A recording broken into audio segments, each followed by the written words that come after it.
The eviction notice felt like a shard of ice in my hand, impossibly cold against the warmth of my palm.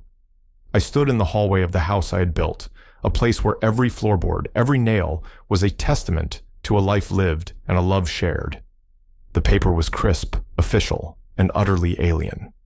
It spoke of new owners, of legal possession, and of a date, a mere 30 days away, by which I was required to vacate the premises. My premises. It was a joke, a cruel, elaborate, and deeply unfunny joke.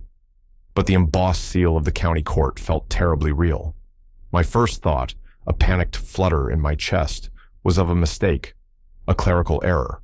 Someone, somewhere, had crossed a wire, mixed up a number, sent this harbinger of doom to the wrong address. I sank onto the bottom step of the staircase, the one that always creaked in a way my late wife, Eleanor, had found comforting. The sound now was a mournful groan, a protest against the violation of this paper. I read it again, my eyes tracing the letters of my own name, my own address. There was no mistake. The document was as precise as it was brutal.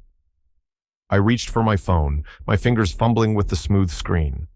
I needed to call my son, Daniel. He would know what to do. He was good with these things, the confusing bureaucratic nonsense of the modern world that so often left me feeling like a man out of time. He was an investment advisor, a world of numbers and contracts I never fully grasped. I was a carpenter. My world was wood, steel, and the satisfying ache in my muscles after a day of honest work. The phone rang, once, twice, a third time. It went to his voicemail, his voice a slick, professional recording. "You've reached Daniel Miller. I can't take your call right now, but your success is my priority. Leave a message." My success. The irony was a bitter taste in my mouth. I didn't leave a message. I couldn't form the words. What would I say? "Son, I think someone has stolen our house." It sounded like madness. I tried him again an hour later, and then again after that. Each call was a metronome marking the slow, agonizing passage of time, each unanswered ring amplifying the knot of dread in my stomach. The sun began to set, casting long, familiar shadows across the living room. I saw the faint outline of the armchair where Eleanor used to sit, knitting, the evening light catching the dust motes dancing in the air like tiny, forgotten spirits. This house wasn't just wood and plaster. It was a reliquary of our life together. Every scuff on the floor was a memory of Daniel as a toddler, pushing a toy truck. Every faded patch on the wallpaper was a ghost of sunlight from 1,000 shared mornings. The thought that someone could just take it, could just sign a piece of paper and erase 30 years of a life, was incomprehensible. It was a violation not just of law, but of nature itself. My heart hammered against my ribs, a frantic, trapped bird. I had to do something. I couldn't just sit here and wait for Daniel to call back. I had to face this thing, whatever it was. The next morning, I drove to the county records office. The building was a cold granite monolith of impersonal bureaucracy. I felt small and out of place in my worn flannel shirt and work jeans. Everyone else seemed to move with a purpose I lacked, clutching briefcases and speaking in a clipped legal shorthand. I took a number and waited, the offending eviction notice clutched in my hand like a losing lottery ticket. When my number was finally called, I approached the counter. The clerk was a young woman with tired eyes who looked at me over the top of her glasses. I explained my situation, my voice hoarse and uncertain. I was sure she would tell me it was a simple error, that I could go home and forget all about it. She typed my address into her computer, her expression neutral, her brow furrowed slightly. "Miller, yes, here it is. The property at 724 Oak Street was sold 3 weeks ago." The words hung in the air between us, sterile and devastating. "Sold? That's impossible. I didn't sell it. It's my house." She gave me a look that was part pity, part impatience. "Sir, the deed of sale was filed on the 4th of last month. It's all in order, signed and notarized." "Signed by whom?" I asked, my voice barely a whisper. "By you, sir. Thomas Miller." She turned her monitor toward me, and there it was, a scanned image of the deed, a mess of legal jargon, and at the bottom, 2 signatures. One was a scrawl I didn't recognize, the buyer. The other was meant to be mine. It was a clumsy, Almost childish imitation of my handwriting, the loops too wide, the slant all wrong. It was a forgery, and a bad one at that. But it was there, in black and white, claiming to be me. My eyes scanned further down the page, looking for the notary's seal, the official stamp that gave this lie its legal power. And that's when the floor fell away. The name on the seal, the name of the man who had officially witnessed my signature and sworn to its authenticity, was Marcus Thorne. Marcus, my best friend, my friend of 40 years, the man who had been the best man at my wedding, the godfather to my son, the man I'd shared countless beers with, celebrated triumphs with, mourned losses with. We had built a fence together just last summer. I had helped him fix his roof. He had sat with me for hours after Eleanor's funeral, just being present when words were useless. Marcus. It couldn't be. A wave of nausea washed over me. This wasn't a clerical error. This wasn't a stranger's crime. This was a betrayal so profound, so intimate, it felt like a physical blow. The clerk was saying something, asking if I wanted a copy. I nodded numbly, my mind a maelstrom of confusion and pain. She printed the document, and the warm paper felt like an accusation in my cold hands. Walking out of that granite building and into the bright sunlight felt like surfacing from a deep, dark dive. The world seemed too loud, too sharp. I got into my old truck and just sat there, staring at the forged deed, my signature, a pathetic parody, and Marcus's name, a brand of treachery. How? Why? Marcus knew what this house meant to me. He knew it was the only thing I had left of Eleanor. And Daniel. Where was Daniel in all this? The unanswered calls now seemed sinister. The evasiveness was not just youthful carelessness. It was guilt. The pieces began to click into place, forming a picture so monstrous I couldn't bear to look at it. But I had to. I drove home, the familiar streets of my neighborhood now feeling alien, as if I were a ghost haunting my own life.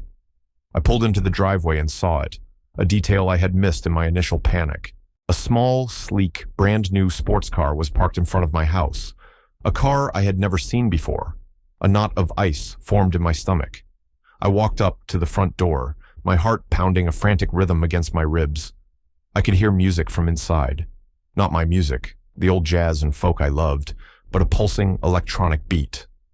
I used my key, the familiar weight of it in my hand a small comfort. It slid into the lock and turned. The scene in my living room stopped me cold. My son, Daniel, was there, lounging on my sofa as if he owned the place. And next to him, curled up against his side, was his girlfriend, Chloe. She was sipping from one of Eleanor's crystal glasses, her feet, clad in ridiculously expensive-looking shoes, propped up on the antique coffee table Eleanor had inherited from her grandmother. The table I had painstakingly refinished for her as a wedding anniversary gift. They hadn't heard me come in over the music. They looked so comfortable, so at home, my home. Daniel was scrolling through his phone, a smug, self-satisfied smile on his face. Chloe was laughing at something on the screen. The air was thick with the scent of a cloying, sweet perfume I didn't recognize. I cleared my throat. The sound was small, but it cut through the music like a razor. They both jumped, their heads snapping toward me. Daniel's smile vanished, replaced by a flicker of something I now recognized as panic. Chloe just looked annoyed, as if I were an intruder. "Dad," Daniel said, scrambling to his feet. I didn't know you were back. I was going to call you." "You have some explaining to do," I said, my voice dangerously quiet. I held up the papers from the county office, the eviction notice, the forged deed. "What is this, Daniel?" He wouldn't meet my eyes. He looked at the floor, at the ceiling, anywhere but at me. Chloe, however, stared at me with open disdain. She stood up, placing a proprietary hand on Daniel's arm. "Oh, for heaven's sake," she said, her voice dripping with condescension. "Don't be so dramatic. It's for your own good." I stared at her, then back at my son. "My own good? What is for my own good, Daniel? Selling my house out from under me?" "We didn't sell it. We leveraged it," Daniel stammered, finally looking at me. His eyes were shifty, evasive. "It's an investment. The market is hot right now. This place, it was just sitting here, dead money.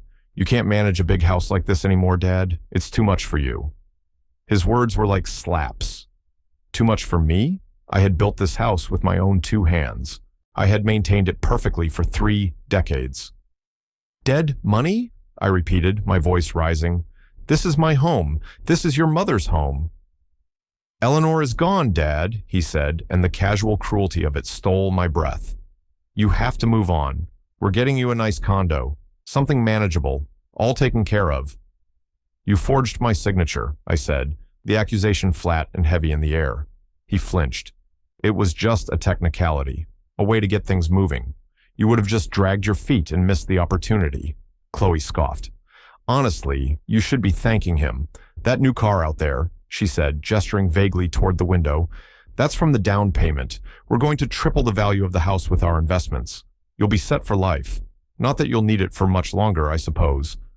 The final phrase hung in the air, a thinly veiled, disgusting insinuation. Not that you'll need it for much longer. They were waiting for me to die. They saw me not as a father, not as a man, but as an obstacle. An obstacle sitting on a pile of dead money they felt was rightfully theirs. And then the final piece of the puzzle. And Marcus? I asked, my voice trembling with a rage so profound it felt like a physical force. Your godfather, my best friend, was he in on this investment too? Daniel had the decency to look ashamed, but only for a second. Marcus agreed it was for the best. He helped us. He handled the paperwork. He notarized the forged signature. He sold our friendship, 40 years of it, for a piece of his godson's fraudulent inheritance. The betrayal was complete. It was a conspiracy born of greed, hatched by my only son and my closest friend. Something inside me snapped. The grief, the confusion, the shock, it all burned away, leaving behind something cold, hard, and unyielding.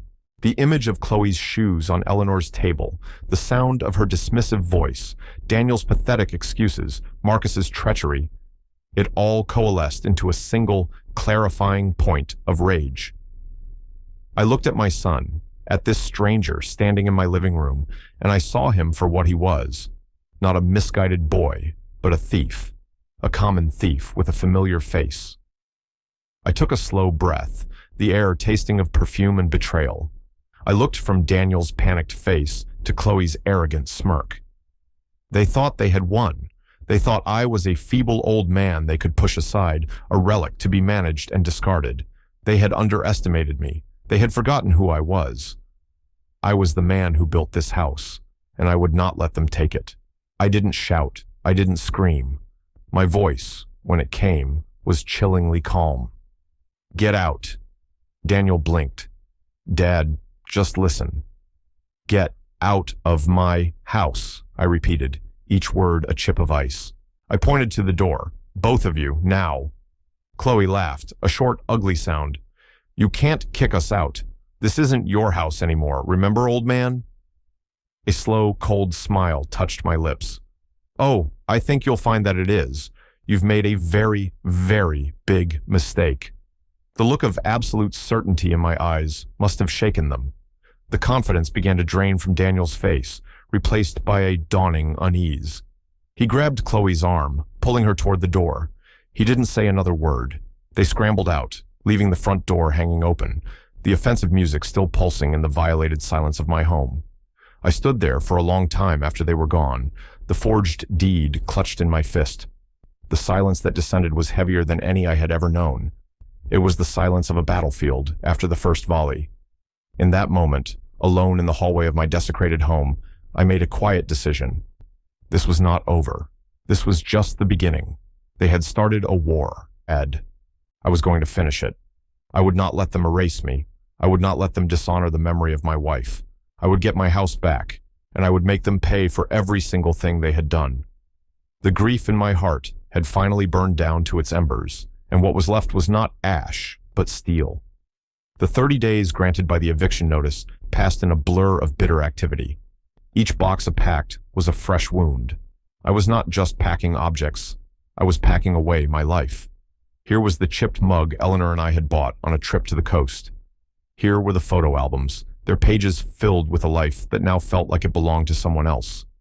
I wrapped each item with a grim, methodical care, the actions of a man preparing a tomb. The house echoed with my movements, the sounds hollow and lonely. My footsteps on the hardwood floors were no longer the familiar tread of a man at home, but the reluctant shuffling of an exile. I found a small, soulless apartment on the other side of town. It smelled of stale paint and industrial cleaner. The walls were thin, the windows looked out onto a brick wall, and the constant hum of the ancient refrigerator was my only companion.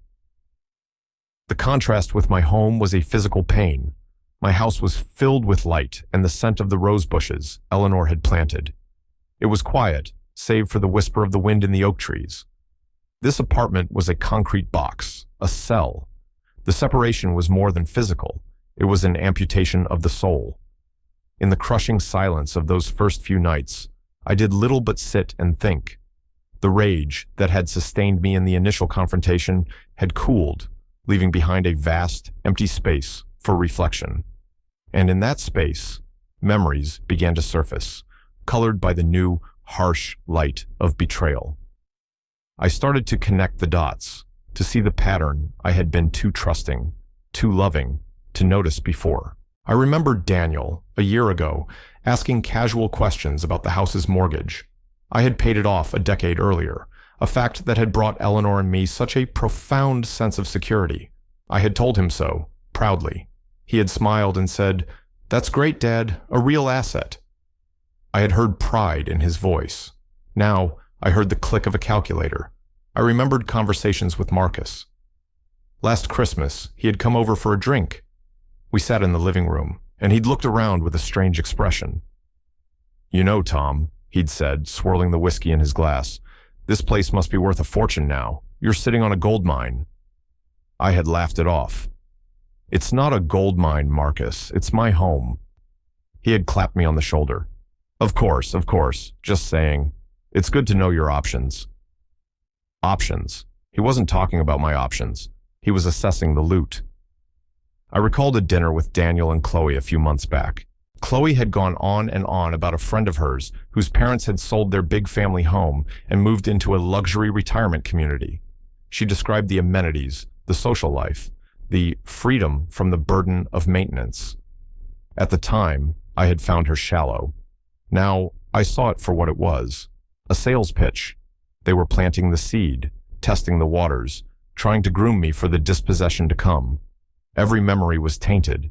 Every casual question, every friendly chat, was now revealed as a piece of a long, calculated deception. They had been circling me like vultures, waiting.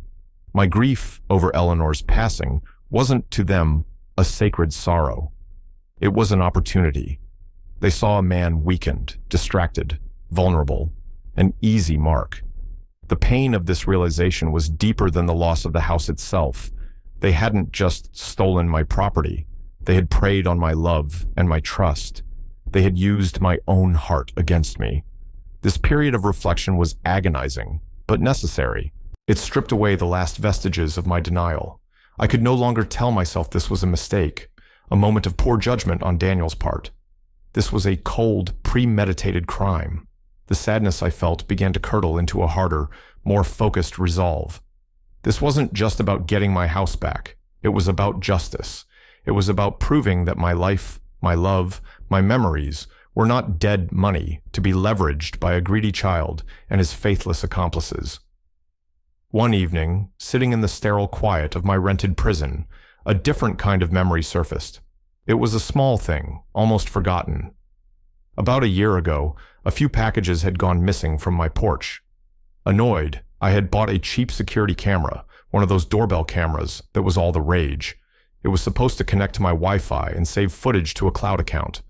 I remembered setting it up, testing it, and then promptly forgetting about it. The package thief had moved on, and the camera became just another piece of unnoticed technology on my front door. My heart began to beat a little faster. Did the account still exist? Was it still recording? I hadn't taken the camera with me. It was still attached to the front of my house.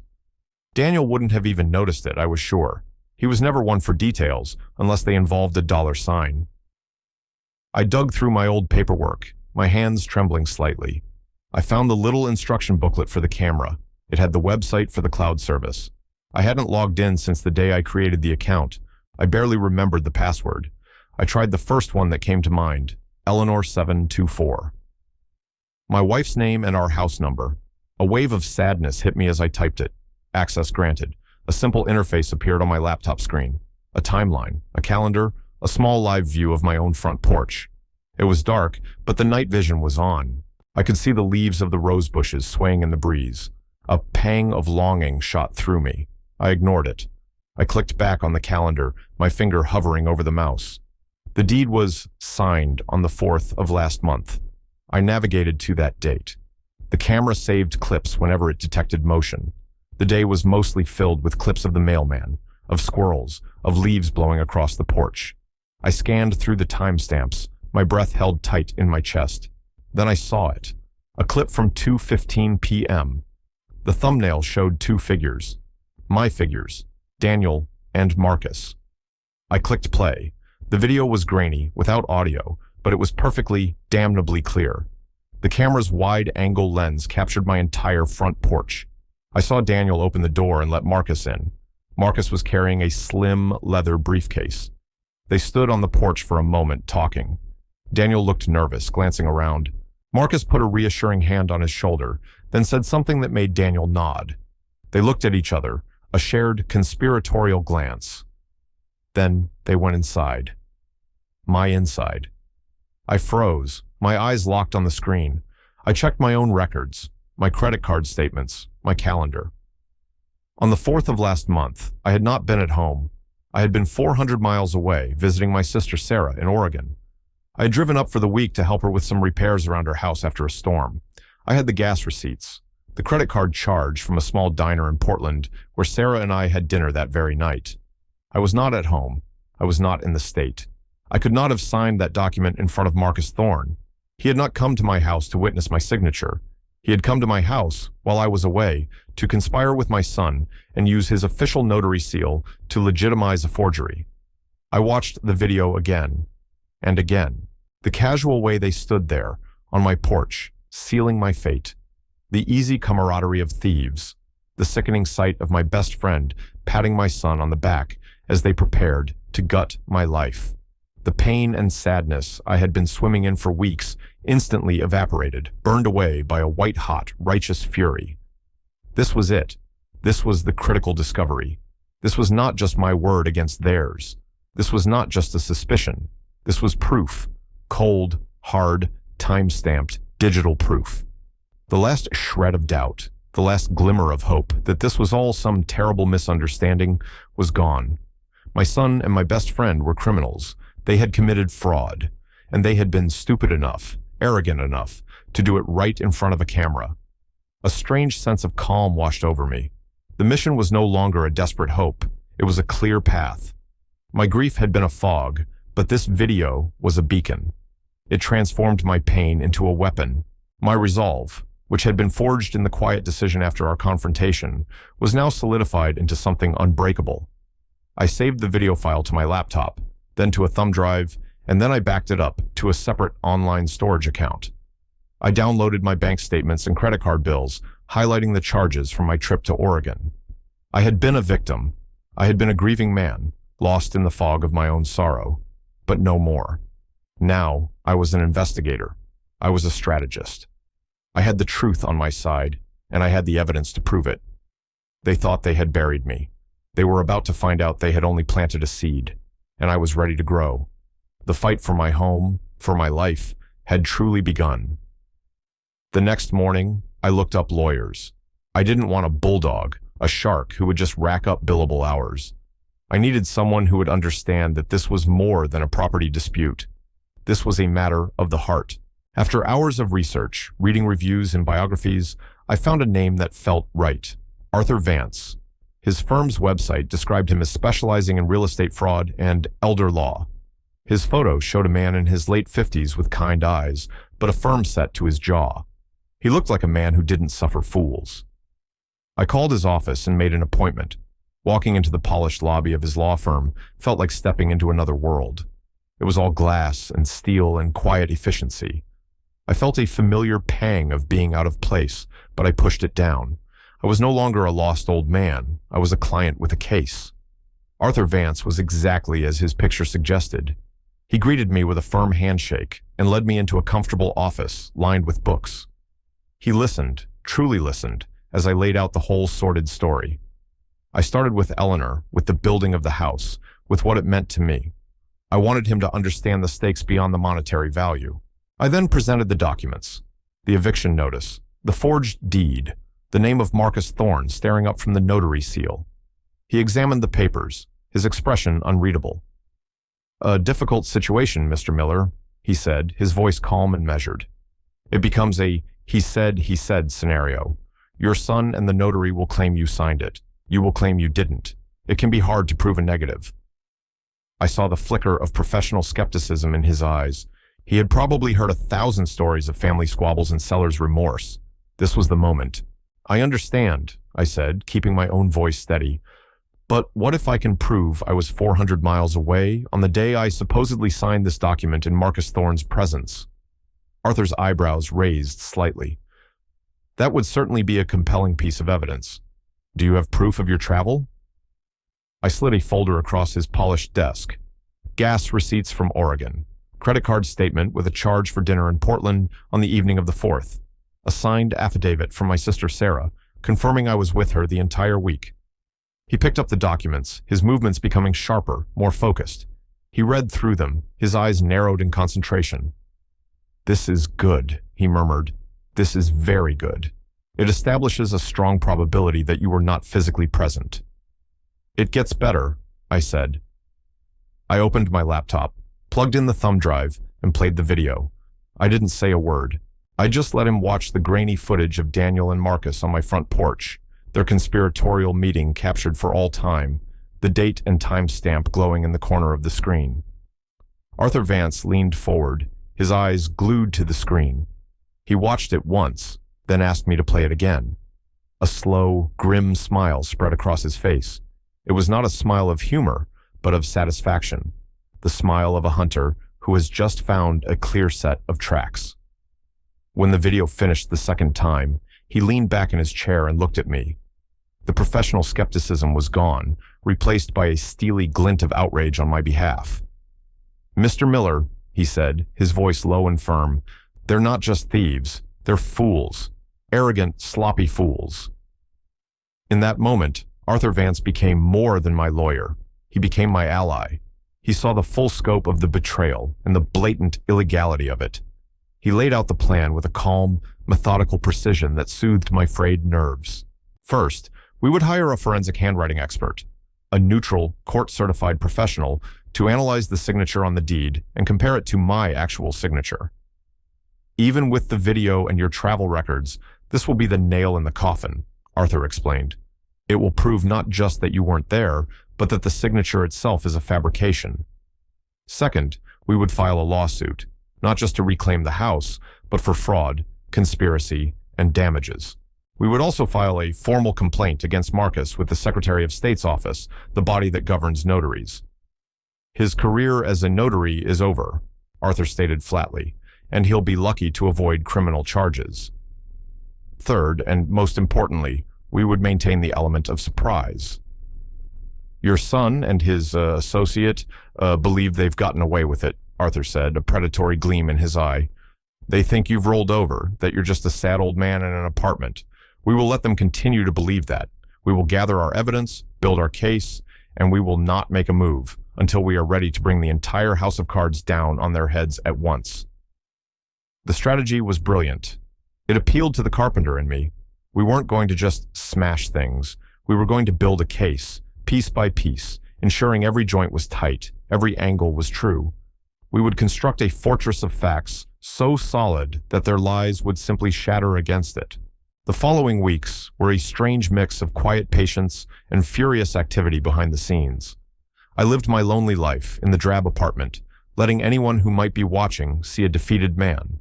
I went for walks, I bought groceries, I sat in the park. But my mind was elsewhere. Arthur handled the official channels. He engaged the handwriting expert, a stern-looking woman named Dr. Albright, who had me sign my name 100 times on various documents. She took the samples and the forged deed and went away to her laboratory. We compiled all the evidence, my travel records, the video, my sister's sworn statement, financial documents showing I had no need to sell my home. The waiting was the hardest part. Every day, I expected a call from Daniel, either gloating or offering some pathetic, half-hearted apology. But the call never came. The silence from his end was absolute. I imagined him and Chloe spending the money, driving their new car, laughing about how easy it had been. I pictured Marcus at his desk, stamping other documents, his crime a forgotten footnote in his pursuit of a quick payday. Their arrogance was my greatest asset. They were so sure of my weakness that they never thought to look over their shoulders. A week later, Arthur called me. The report from Dr. Albright came in, he said, his voice tight with anticipation. It's unequivocal. She states there is a 99.8% probability of forgery, and that the signature on the deed displays clear indications of simulation and tracing. In layman's terms, it's a fake, and not a very good one. I closed my eyes, a wave of relief washing over me. Another solid beam was now locked in place in the structure of our case. We're ready, Tom, Arthur said. His use of my first name felt significant, a shift from client to partner. We have everything we need. It's time to stop building and start demolishing. The plan was set. Arthur filed the lawsuit and a motion for an emergency injunction to prevent the new owners from making any changes to the property. Then he scheduled the depositions. First Daniel, then Marcus. This would be the first confrontation, the moment we moved from the shadows into the light. It would not be a shouting match in my living room. It would be a formal, controlled, and utterly devastating unveiling of the truth, all under the penalty of perjury. I felt a tremor of fear, but it was overshadowed by a cold, thrilling sense of impending justice. The long, quiet days of gathering power were over. It was time to turn the tables. The day of the depositions arrived, gray and overcast, the sky mirroring the grim mood in my heart. The confrontation was to take place in a conference room at a neutral law firm, a sterile environment of beige walls and polished mahogany. I wore a simple tweed jacket, one Eleanor had always liked. It felt like a piece of armor. Arthur met me in the lobby, his expression calm and resolute. He gave my shoulder a firm squeeze. Remember, Tom, we have the truth. Let them do the lying. Just stay calm and follow my lead. We entered the conference room. It was already occupied. Daniel and Marcus sat on one side of the long table, next to a sharp-suited lawyer who looked both expensive and annoyed. Daniel had the audacity to be wearing a new, ridiculously flashy watch. Chloe was not there, for which I was grateful. Daniel saw me and his face shifted into a mask of faux concern. He started to rise, as if to come over. Dad, I'm so glad you... I met his gaze with a look so cold it stopped him in his tracks. He sank back into his chair, the phony smile dissolving from his face. Marcus, on the other hand, tried a different tactic. He stood up and approached me, his hand outstretched, a sad, brotherly look on his face. Tom, he said, his voice thick with false emotion, I hate that it's come to this. We've been friends for so long. I looked at his outstretched hand, then into his eyes. 40 years, Marcus, I said, my voice low. I did not take his hand. I simply walked past him and took my seat beside Arthur. The rejection hung in the air, a small, sharp crack in his composure. He retreated to his side of the table, a flush creeping up his neck. Their lawyer, a man named Peterson, just watched the exchange with a bored expression, as if this were all a tiresome family drama he had to endure. The court reporter, a quiet woman, set up her stenotype machine. The atmosphere was thick with tension. They thought this was a shakedown. They believed I was there to make a scene, to demand money, to be a nuisance their lawyer would eventually swat away. Their hubris was a palpable thing, an arrogant perfume in the airless room. Arthur began, his voice placid. The deposition was under oath. He started with Daniel, but the real target for the day was Marcus. After a few perfunctory questions to my son, who stuck to the story of my being confused and needing management, Arthur turned his full attention to my old friend. Mr. Thorne, Arthur began, his tone deceptively gentle. Please state your full name and occupation for the record. Marcus James Thorne. I'm a financial planner and a commissioned notary public for the state of California. He said it with an air of importance, as if the titles themselves were a shield. "And how long have you been a notary public, Mr. Thorne?" 15 years. So you would be intimately familiar with the laws and regulations governing your duties as a notary? Of course, Marcus said, puffing out his chest slightly. Including, Arthur continued, his voice still soft, the absolute ironclad requirement that the person whose signature you are notarizing must appear before you and sign the document in your physical presence? A flicker of unease in Marcus's eyes, but his voice was firm. Yes, that is the fundamental rule. Arthur slid a copy of the forged deed across the table. "Mr. Thorne, is this your notary seal and signature at the bottom of this grant deed?" Marcus glanced at it. "Yes, it is. And by affixing your seal and signature, you are swearing, under penalty of law, that you personally witnessed the signatory, my client, Mr. Thomas Miller, sign this document in your presence on the date specified, October 4th. This was the moment, the point of no return. I watched Marcus. I saw the slight tightening of his jaw, the almost imperceptible glance toward Daniel. He was making a choice. He chose the lie. "Yes," Marcus said, his voice clear and confident. "Tom came to my office on the 4th. He was a bit emotional, but he was clear in his intent. He signed the deed, and I notarized it. It was all by the book." His lawyer, Peterson, looked satisfied. Daniel relaxed visibly in his chair. They thought they had cleared the biggest hurdle. It was their word, the word of a financial planner and a notary, against the ramblings of a grieving old man. Arthur let the lie hang in the silence of the room for a long moment. He made a small note on his legal pad. Then he looked up, and the gentleness was gone from his voice. It was replaced by the cold precision of a surgeon's scalpel. "That's a very interesting account, Mr. Thorne," Arthur said, opening a new folder. "Because we have a problem, a geographical problem." He slid a new set of papers across the table. "These are Mr. Miller's credit card statements for the month of October. You'll note a charge here on the evening of October 4th. It's for the Rose City Diner in Portland, Oregon." Marcus stared at the paper, his brow furrowed in confusion. Peterson leaned over to look. "And here," Arthur continued, sliding another paper over, "are gasoline receipts. One from Northern California on the morning of the 3rd, and another from Southern Oregon on the evening of the 3rd. And finally," another paper, "a sworn and signed affidavit from Mr. Miller's sister, Sarah Jennings, a resident of Portland, attesting that her brother, my client, was staying in her home from October 3rd to October 9th, and that he was, in fact, having dinner with her at the Rose City Diner on the evening of the 4th. Arthur leaned forward. "So, Mr. Thorne, I'm hoping you can clear this up for the record. You have sworn under oath that my client was in your office in Los Angeles on October 4th. Yet we have here substantial evidence that he was, in fact, over 1,000 miles away. Can you explain this discrepancy?" The confident facade began to crack. Marcus paled, his eyes darting from the papers to his lawyer, then to Daniel. I might have the date wrong," he stammered. "It was around that time. Maybe it was the day before, or the day after." "The document is dated the 4th, Mr. Thorne," Arthur pressed. "Your own seal attests to that date. Are you now saying you notarized a document with a false date? That is also a violation of notary law, is it not?" "No, I don't know," Marcus floundered, sweat beading on his forehead. "He came in. He signed it. Maybe his sister is mistaken." "Perhaps," Arthur said calmly. "Or perhaps you're mistaken. Or perhaps—" He paused, letting the tension build. "You're lying." Peterson, their lawyer, finally spoke up, his voice sharp. "Objection. Counsel is being argumentative." "Noted," Arthur said dismissively, before turning back to Marcus. "Let's move on from the date. Let's talk about the signature itself." He opened another folder.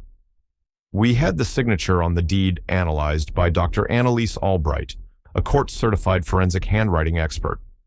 Are you familiar with her work, Mr. Thorne?" Marcus just shook his head, looking sick. Daniel was rigid in his chair, his knuckles white where he gripped the edge of the table. "Well," Arthur said, sliding the expert's report across the table, "she is very familiar with your work, or rather, this forgery. Her report concludes, and I quote, a 99.8% probability of forgery." It goes on to detail how the signature was slowly and deliberately drawn, consistent with someone attempting to copy a signature rather than signing naturally. Arthur looked up, his eyes locking onto Marcus. So, not only was my client in another state, but the signature you swore you witnessed him make is, according to one of the top experts in the field, a fake. The silence in the room was like a slab of granite. It was absolute and crushing. Peterson was reading the report, his face growing grimmer by the second. Daniel looked like he was going to be sick. Marcus was a statue, his face ashen. The power in the room had shifted. It had moved from their side of the table to ours. The smug confidence was gone, replaced by the stark, cold terror of being caught. Arthur wasn't finished. He had saved the best for last.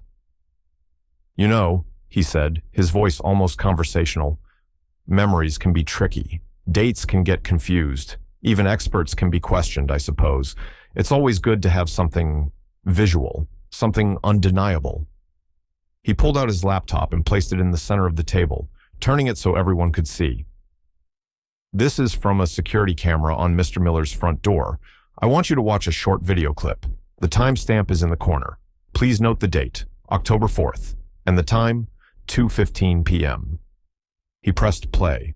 The grainy footage filled the screen. My front porch, my front door opening. My son, Daniel, letting my best friend Marcus into my house. Marcus with his briefcase. Their quiet, conspiratorial conference on my porch. The date and time glowed malevolently in the corner of the frame. It was the irrefutable, visual proof of their crime. It was the moment their entire world of lies came crashing down. The video ended. The screen went black. But the image was burned into the suffocating silence of the room. No one moved. No one breathed. The dramatic power shift was complete. We had them, and they knew it. The hunters were now the trapped. The silence that followed the video was the most profound I have ever experienced. It was a vacuum, sucking all the air and arrogance out of the room. Marcus Thorne sat completely still, his face the color of wet cement. He stared at the blank laptop screen as if he could will the image away. His mouth was slightly open, a fish gasping for air in a polluted pond. Daniel was the first to break, but it wasn't with remorse. It was with a strangled, panicked rage. His head snapped toward Marcus. "You idiot," he hissed, his voice a venomous whisper. "A camera? You didn't see a camera?" Marcus flinched as if struck. He turned to Daniel, his eyes wide with betrayal. "You said he had nothing. You said the place was clean. You set me up." Their lawyer, Peterson, slammed his hand flat on the table, the sharp sound making everyone jump. "Be silent," he commanded, his face a mask of fury. He glared at his two clients, the bored professionalism completely gone, replaced by the incandescent rage of a man who realizes he has been brought into a conspiracy based on lies. He turned to Arthur. "We need a moment." "Take all the time you need," Arthur said, leaning back in his chair with a look of supreme satisfaction. Peterson practically dragged Daniel and Marcus out of the room. Through the glass wall of the conference room, I could see them in the hallway. It was a pantomime of collapse. Peterson was jabbing his finger at Daniel, his face contorted in anger. Daniel was shouting back, gesticulating wildly. And Marcus simply slumped against the wall, his head in his hands, a man utterly broken. His composure had not just shattered, it had been pulverized into dust. This was the antagonist's collapse, happening right before my eyes. It wasn't a single moment, but a cascade of failure. Daniel, faced with undeniable proof, didn't repent. He attacked his co-conspirator. His true nature, selfish, cowardly, and vicious, when cornered, was on full display for his own lawyer to see. Marcus, the respected professional, the friend of 40 years, was reduced to a cowering, pathetic figure, abandoned by the very person he had helped. After 10 minutes of heated argument in the hallway, they returned. Peterson's face was grim. Daniel's was sullen and red with fury. Marcus looked like a ghost. Peterson sat down heavily. He didn't even look at his clients. He looked at Arthur. "The deposition is over," he said flatly. "Let's talk about a settlement." But Arthur Vance was not in the mood for a simple settlement. He was an officer of the court, and he had just witnessed multiple felonies being confessed through panicked, idiotic behavior. "A settlement is the least of your client's worries, Mr. Peterson," Arthur said, his voice like chipped ice. "What we have here is a clear case of real estate fraud, forgery, and conspiracy to commit fraud. And as of 10 minutes ago, when Mr. Thorne swore under oath that he witnessed my client sign that document, we now have felony perjury." He let that hang in the air. "I have a professional and ethical obligation to report this. We will be forwarding the entire case file, the handwriting analysis, the travel records, this deposition transcript, and that delightful video, to the district attorney's office. We will also be filing a complaint with the Notary Division of the Secretary of State. Mr. Thorne can expect to have his commission revoked permanently and to face criminal prosecution." He then turned his gaze to Daniel. "As for your client, Mr. Miller," he said, the name Miller dripping with contempt, "he is facing charges of grand theft, fraud, and likely financial elder abuse. Given that he orchestrated this entire affair, I imagine the DA will be particularly interested in him." Daniel finally broke. He surged to his feet, his chair scraping loudly against the floor. He pointed a trembling finger at me. You did this," he screamed, his face a grotesque mask of rage and self-pity. "It was my inheritance. It was mine anyway. You were just sitting on it, letting it rot. I was making it work for us. For you." The raw, ugly greed was finally laid bare. There was no concern for my well-being, no thought of my own good. There was only entitlement, a ravenous hunger for what he believed was his. I had been silent through the entire proceeding, a quiet observer to the demolition of their lies. But now I spoke. My voice wasn't loud, but it cut through his hysterical screaming like a blade. "It was never about the money, Daniel," I said, looking directly into my son's eyes. "You didn't just try to steal a house. You tried to steal the last 30 years of my life with your mother. You stood on her memory to get to my wallet. You tried to erase her. That is what I can never forgive." Then I turned to the shell of the man who had been my friend. "And you, Marcus," I said, my voice thick with a sorrow that was deeper than anger. 40 years. We buried parents together. We celebrated births together. I held you up at your wife's funeral. 40 years of friendship. What was the price? A cut of the profit? A new watch for my son?" Marcus couldn't meet my gaze. He just stared at the table, tears silently tracing paths down his ashen cheeks. He had no answer. There was no answer. Daniel's rage collapsed into a desperate, sniveling plea. "Dad, please," he whimpered, his voice cracking. "Don't do this. We can fix it. I'll give the money back. Please, don't let them send me to prison." It was too late. The gears of justice had been set in motion by their own hands. Arthur stood up, a signal that we were finished.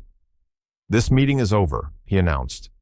"Mr. Peterson, you can expect to hear from the district attorney's office, and you will be hearing from the lawyers for the family who bought this house under fraudulent pretenses. I imagine they will be suing your clients for every penny they have." It was the final humiliation. 2 security guards from the building's lobby appeared at the door, summoned by Peterson's office, no doubt to prevent any further outbursts. They stood there, impassive and official, as Daniel and Marcus gathered their things. My son, the brilliant investor, and my best friend, the respected professional, were being escorted out of a law office like common criminals. They didn't look at each other. They didn't look at me. Their pathetic conspiracy had ended, as it was always destined to, in disgrace and ruin, each of them utterly alone in the wreckage they had created. After they were gone, the conference room was deathly quiet. All that was left was me, Arthur, and the court reporter, who was quietly packing her things. The adrenaline that had been coursing through me for hours drained away, leaving a profound and hollow exhaustion. I slumped in my chair and put my head in my hands. Arthur placed a steadying hand on my shoulder. "You did it, Tom," he said softly. "You faced them down, and you won." I looked up at him, and to my own surprise, my eyes were wet. The tears weren't for my victory. They were for my loss. The loss of a son I thought I knew.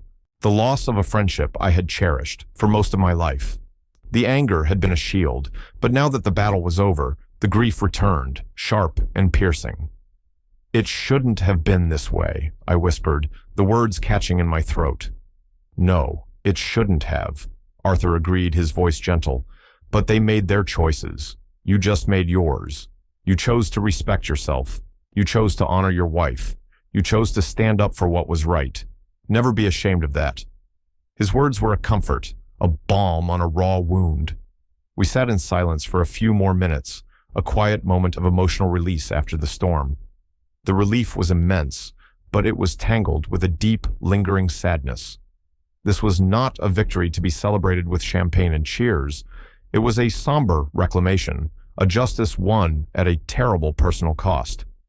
The days that followed the deposition were a whirlwind of legal activity. As Arthur had predicted, the consequences for Daniel and Marcus were swift and severe. The district attorney's office, armed with our airtight case, pressed charges. They were both arrested. The mugshots that appeared on the local news website were a grotesque parody of the confident men who had sat across the table from me. Daniel looked wild-eyed and terrified. Marcus looked like a man who had aged 20 years in a day, his face a crumpled mask of shame. The sale of my house was legally voided. The court placed it in a trust, with Arthur as the trustee, until all the legal matters were settled. The innocent family who had bought the house were, understandably, furious. They sued Daniel and Marcus for fraud and damages, adding another layer to their legal nightmare. Marcus lost everything. His notary commission was permanently revoked. The State Board for Financial Planners launched an investigation that ended his career. He was facing prison time for perjury and fraud. His wife left him. He was a pariah. Daniel's situation was just as dire, facing multiple felony charges, including financial elder abuse, which carried a stiff penalty. He was denied bail. He sat in a county jail cell, his brilliant investment schemes reduced to trying to trade a bar of soap for an extra phone call. About a week after the arrest, I got a call. The number was blocked, but I answered it anyway. It was a collect call from the county jail. The automated voice asked if I would accept charges from Daniel Miller. My finger hovered over the decline button. A part of me wanted to just hang up, to sever the connection for good, but another part, the part that was still a father, needed to hear it through to the end. I pressed accept. Dad? His voice was thin, reedy, stripped of all its usual arrogance. Dad, can you hear me? I hear you, Daniel, I said, my own voice flat and tired. He started to sob, great, gulping, pathetic sounds. Dad, you have to help me. You have to. You have to call the DA. Tell them it was a misunderstanding. Tell them you were confused. Tell them anything. I can't stay in here. It's horrible. I listened to his desperate, self-serving plea. He wasn't sorry for what he did. He was sorry he got caught. There was no apology for the betrayal, no remorse for the pain he had caused. It was all about him, his fear, his desperation. He was still the same selfish boy I had seen in my living room, the same greedy stranger who had screamed at me in the deposition. There's nothing to misunderstand, Daniel, I said, my voice as calm as a frozen lake. You forged my name. You stole my house. You conspired with my best friend to defraud me. Those are not misunderstandings. Those are crimes. But I'm your son, he cried, his voice rising in panic. You're my father. You're supposed to protect me. The irony of that statement was staggering. I was your father every day of your life, Daniel. I protected you. I provided for you. I loved you. What you did. That was not the act of a son. A son doesn't treat his father's life and memories as assets to be liquidated. I'll pay it back, he pleaded. Every cent, I swear. Just help me. Get me out of here. I took a deep breath. This was it. The final door. The last connection. And I knew I had to close it. For my own sake. And maybe, in some strange way, for his. No, Daniel, I said, and my voice was filled with a sad finality. I can't help you. You are a grown man. You built this prison for yourself, brick by brick, with your own choices. Now you have to live in it. Maybe, in the silence, you'll finally have time to think about something other than yourself. There was a stunned silence on the other end of the line, followed by a fresh torrent of curses and pleas. I didn't listen. I didn't need to. I quietly pressed the end call button on my phone. The connection was broken. The silence that filled my small apartment was no longer lonely. It was clean. It was the sound of peace. The final, pathetic plea had been made, and the door to the past had been closed and locked for good. 6 months passed. The legal system, though slow, was thorough. Marcus, facing overwhelming evidence, took a plea deal. He pleaded guilty to perjury and fraud, and in exchange for his testimony against Daniel, he received a sentence of 2 years in a low-security prison and 5 years of probation. He had to liquidate all his assets to help pay back the family who had bought my house. He lost everything. Daniel, abandoned by his co-conspirator, and with Marcus's testimony against him, decided to go to trial. It was a foolish, arrogant move. The jury was out for less than 2 hours. They found him guilty on all counts: grand theft, real estate fraud, and financial elder abuse. The judge, an older man with a stern reputation, made an example of him.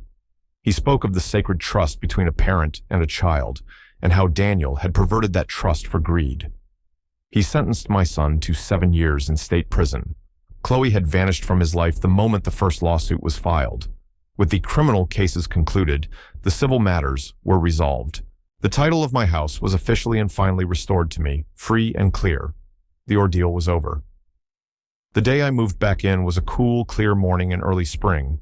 Arthur came with me, not as a lawyer, but as a friend. He helped me carry the first box over the threshold. Stepping back into my own hallway, I was overcome with a wave of emotion so powerful I had to lean against the wall. It smelled like home. The faint, familiar scent of old wood, lemon polish, and something indefinable that was just mine. It was the smell of my life. The house was dusty and silent, having sat empty for months, but it was whole. It was safe. It was mine. I walked from room to room, touching the walls, running my hand along the banister. I went into the living room and stood before the armchair where Eleanor used to sit. The late morning sun streamed through the window, illuminating the space, and for a moment, I could almost see her there, looking up at me and smiling. I spent the next few weeks reclaiming my space. I unpacked my boxes, placing each treasured object back in its rightful place. I aired out the rooms, scrubbed the floors, and polished the furniture. I worked in the garden, pulling the weeds that had grown in my absence. The rose bushes Eleanor had planted years ago were budding, promising a riot of color in the coming months. Each act of cleaning, of tending, of restoring was an act of healing. I was not just cleaning a house. I was cleansing my soul of the filth of the last year. The silence of the house was different now. Before, it had been a lonely, oppressive weight. Now, it was a peaceful presence. It was the silence of sanctuary, of safety. It was a quiet space where I could finally breathe again, where I could think and remember without the shadow of betrayal looming over me. One afternoon, I sat on the back porch, a cup of coffee in my hand, looking out at my garden. The oak trees were draped in the tender green of new leaves. A gentle breeze rustled through them. I thought about the journey I'd been on. It started with a piece of paper that had tried to declare my life null and void. I had been a victim, an underdog, a man dismissed as old and irrelevant.